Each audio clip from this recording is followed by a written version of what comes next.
Hi, I'm Leanne Agurkis with CA Technologies, and I'm here at the RSA Conference 2014.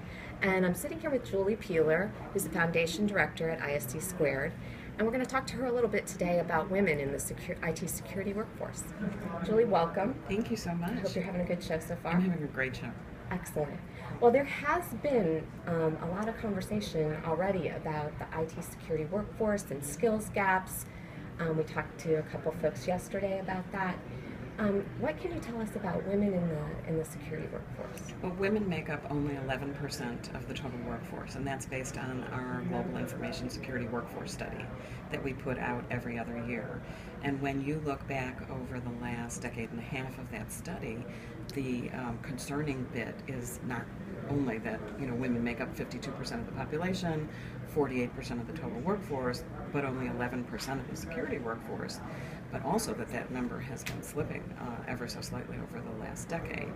And so that's extremely concerning, and it's especially concerning, I think, in an industry that is facing such an enormous gap in the workforce, and it's a gap that's continuing to grow because the workforce is needing to grow at about 10% a year.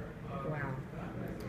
Well, so what efforts are being done in the industry to draw women into the IT security workforce and fill those critical skills gaps? Well, I think, first of all, there's a recognition that this is not just a gender equality issue. The issue is economic. Again, there's an enormous gap in the workforce, and we keep saying to ourselves, where are we going to get the workforce of the future? When, in fact, I like to say that the workforce of the future, instead of looking like this, is going to look like this. Nice. And if all we did was double the number of women in the workforce, we would wipe out the gap. And if we kept doing that over the next 5 or 6 years, it would keep pace with the growth of the industry. So it really is an enormous economic issue. And then also the definition of the industry is changing dramatically. The edges of the definition of the industry being a small part of IT is becoming squishier. So you have a lot of other skill sets that are being drawn in.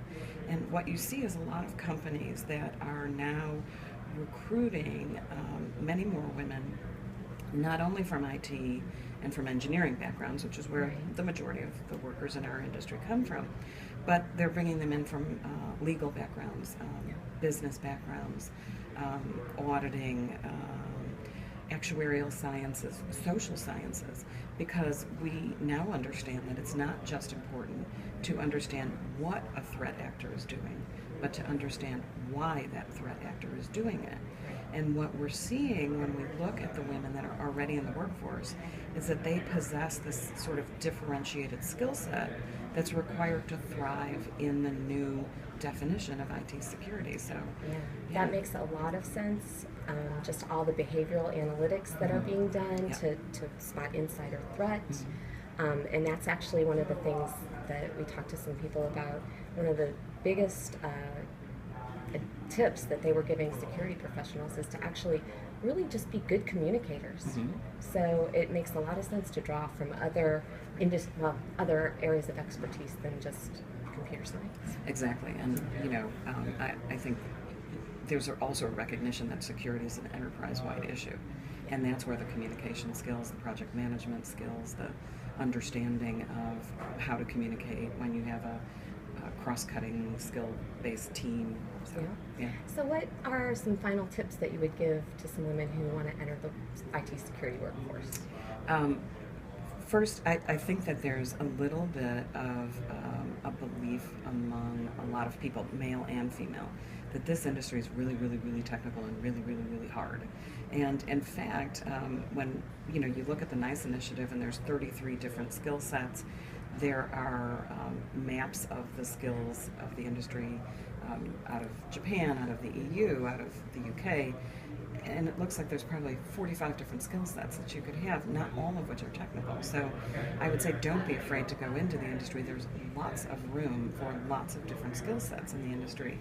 And then the other thing for a woman is don't expect a mentor to tap you on the shoulder. If you need a mentor, go get one. Go find one that has the job that you want to have or the career that you want to have in the future and ask them to mentor you. That's great advice. Thank you so much, Julie. Absolutely. I'm Leanne Agurkas with CA Technologies.